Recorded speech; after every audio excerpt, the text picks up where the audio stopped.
Hey guys, John here from Sonic Drive Studio. I hope you're doing well and welcome back to the channel. I finally, for the first time ever, yes, no joke, mic'd up my own guitar cabinets. So my ENGL 2x12 and my orange PPC 212. And in this video, I want to share thoughts about my experience and also do a quick comparison between my two cabinets. Just so you guys can hear what sort of results I got and how my cabinets sound. Now, many of you guys know me as that guy who always uses IRs, and that's very fair. I love impulse responses, and I've been using them for years, especially the Ownhammer IRs.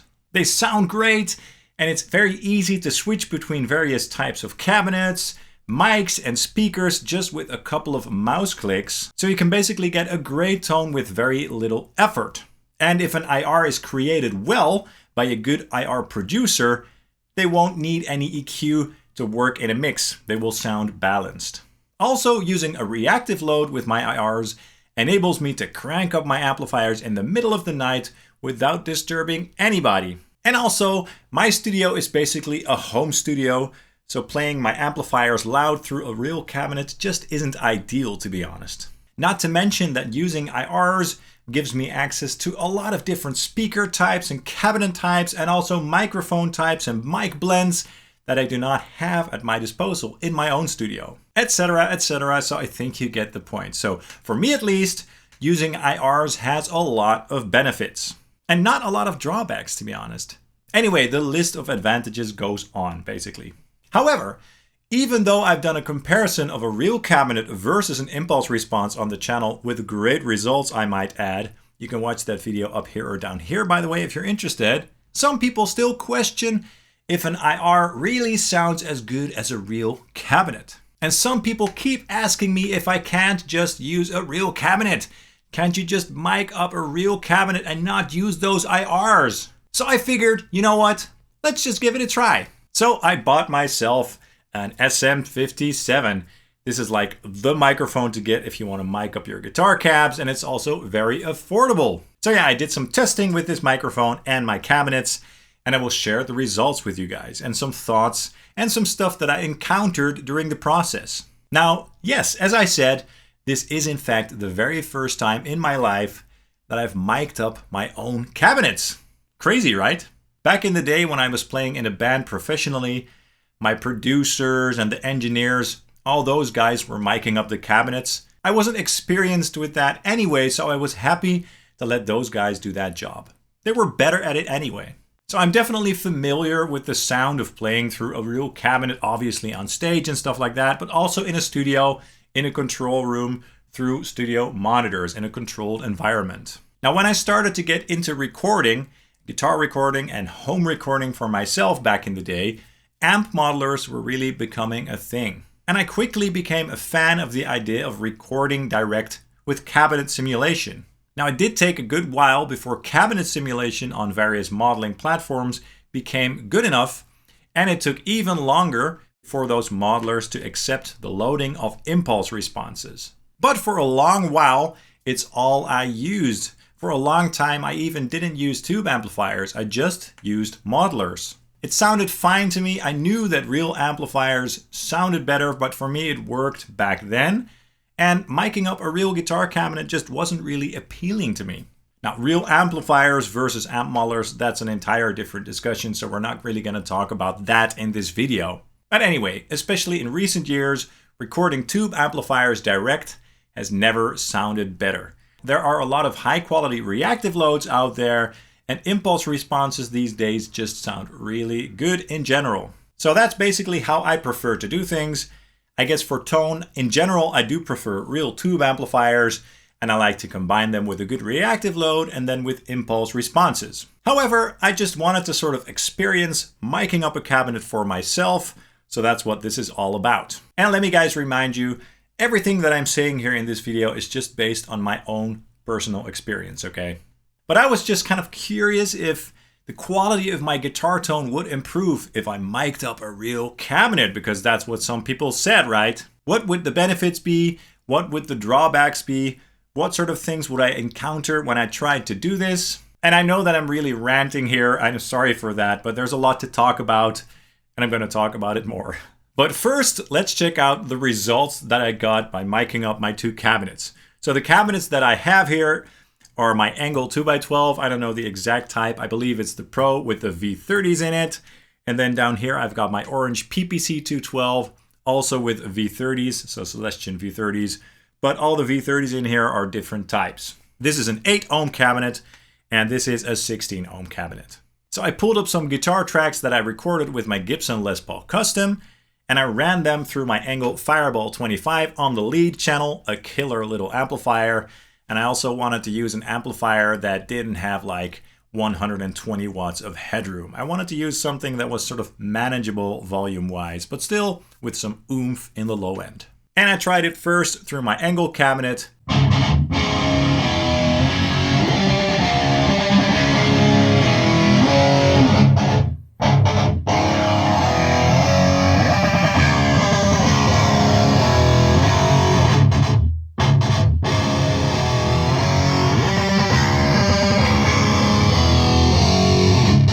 And then through the orange cabinet.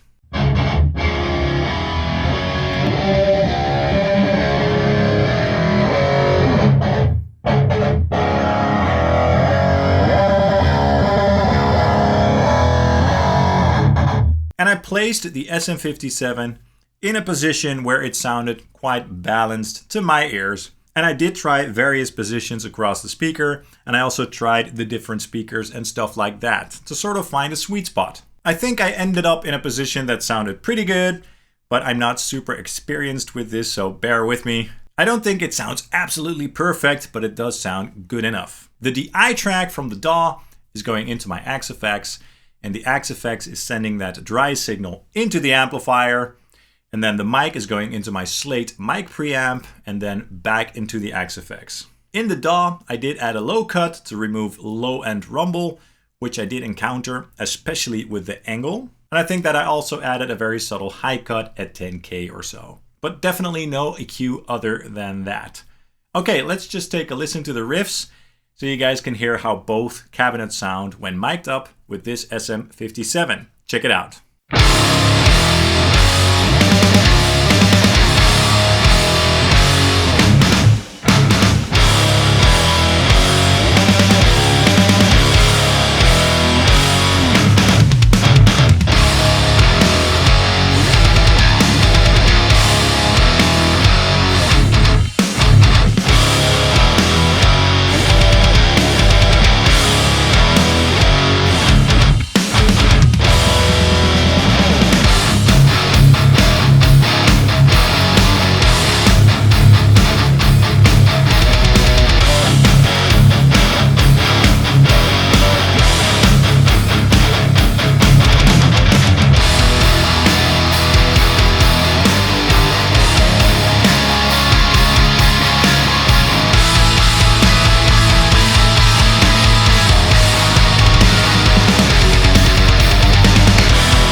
Cool. That definitely sounded like a real mic'd cabinet, right? Sounded pretty good. And obviously these two cabinets sound quite different. The ENGL sounds more in your face and more sort of chunky, I guess, more aggressive. And the ENGL has a quite round and fat sound going on with a bit less low end chunk. Now let's also take a quick listen to the isolated guitars.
Alright, so I will admit that that sounded pretty good. I mean, real cabinets are king, right?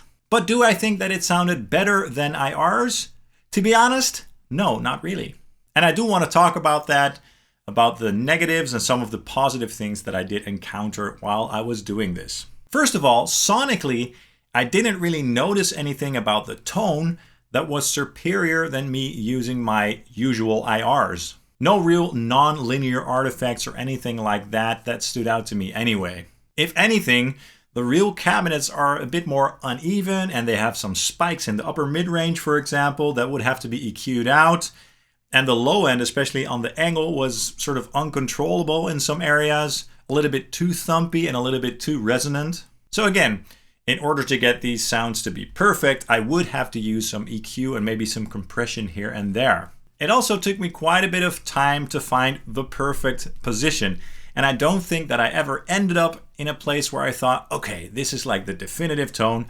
This is the perfect position. I constantly kept questioning myself like, oh, this position sounds good, but maybe it will sound better if I place it over here or over here. Maybe that speaker will sound better, etc. So again, I did try a bunch of different positions across the speaker and also the other speaker, and I did notice differences in tone. For example, this speaker over here sounded much brighter overall than this speaker over here. So I kept moving them around and trying different things, and eventually I just settled on a tone that sounded sort of balanced to my ears. But again, I never felt like this is perfect. This is like the ideal curve that I want. Now, the impulse responses that I used were of course created by someone else and someone who has a lot of great gear and a lot of experience with miking up cabinets. So that person just basically really knows how to get the best mic positions on all the cabinets and stuff like that. And of course, he uses the best gear and the best room to make the impulse responses in, etc., etc. So I think you get the point. So with IRs, consistency is definitely the key and one of the main reasons why I like to stick with IRs. I mean, of course, this sounded a little bit different because it's a different cabinet and I mic'd it up as opposed to the person who made my IRs. So of course it doesn't sound exactly the same, but there's no real difference in terms of how the amp is portrayed when it comes to realism or anything like that. And with a real microphone like this SM57, one small change of like 1 centimeter or one change in the angle can change the tone quite drastically. So there are so many variables that can have an effect on the tone basically. And with IRs, even though I like to use different types of speakers and different types of cabinets and mic combinations and stuff, there's always this level of consistency. And that is really unmatchable, in my opinion, for my personal experience anyway, with a real mic and a real cabinet. And again, if you still think that an IR can't properly or realistically capture the sound of a real cabinet, do check out my comparison that I did with Justin from York Audio. You might find that interesting. Now, another downside of doing this was that it made a lot of sound and a lot of noise, obviously. And I just didn't really feel very comfortable with doing that, to be honest. I mean, I don't have a standalone house. I've got neighbors on both sides and I've got a family in this house. So for my surroundings, but also for my own ears, blasting an amplifier in this room for that long just wasn't very comfortable. Now, in a proper studio environment, of course, you've got those specialized booths and different rooms where you can put your cabinets. Of course, that would be better. But in my case, that's just not really an option. Now, something potentially positive about miking up your own cabinets is that you can capture your own personal cabinets, of course. And if you've got some very nice cabs that sound really good, you can capture those and mic those and get those tones. And it also gives you complete control as long as you have the gear that you want to use, so the proper microphones and stuff like that. You can get a wide variety of tones with your own cabinets. But that can also be a negative. It can kind of give you option paralysis with all the positions and all that stuff. Now, a lot of people say that miking up real cabinets is better because of non-linear artifacts like compression and speaker distortion and stuff. And when I started this, I actually did do a test with this amplifier where I recorded the same riffs first on a very low level, so kind of a bedroom level, then on a medium level, so a sort of loud level, but a level that I still felt comfortable with. And then after that on a very loud level, so that was a level that I didn't really feel comfortable with, to be honest. And I did compare those to see if the dynamics would improve when the amplifier was cranked up very loud versus the very soft one and the medium one. Now, what I did notice with the very soft one is that the tone was a bit more open and sort of fizzy, so there was basically more top end present, but it was a subtle difference. And the medium one sounded pretty good, to be honest. It sounded fine to me. And the very loud one in terms of frequency response sounded kind of similar to the medium one, but the low end did start to fart out just a little bit on that one, and I just wasn't really a fan of that, to be honest. I don't think that that's a good characteristic for a chunky high gain tone, so that's not something that I'm after in my tone.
And yeah, so what I basically noticed that aside from the very soft one, the frequency response didn't really change all that much.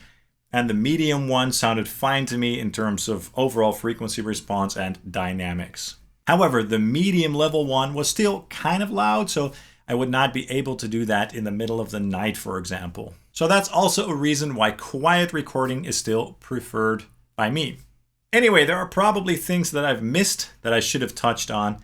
Of course, let me know in the comments down below what your thoughts are and if I should have mentioned anything else. But this has definitely been interesting and a lot of fun. I just really wanted to see what would happen, and I was really excited, to be honest. But I must admit that I'm pretty glad and happy about the fact that my preferred method with recording amplifiers through a reactive load with impulse responses is just fine, and that there absolutely is nothing wrong with that. The sound of a real mic'd cabinet isn't really superior, and I'm able to get great results much quicker when I'm using my favorite impulse responses. Now that's my own personal conclusion based on my own personal experience with the gear that I have. Of course, your mileage may vary, and definitely let me know your experiences and thoughts down in the comments below. That's all for this video. I hope you enjoyed it and that you found it useful. If you enjoyed it, please hit the like and subscribe buttons down below, as that really helps the channel out. I'd hugely appreciate that.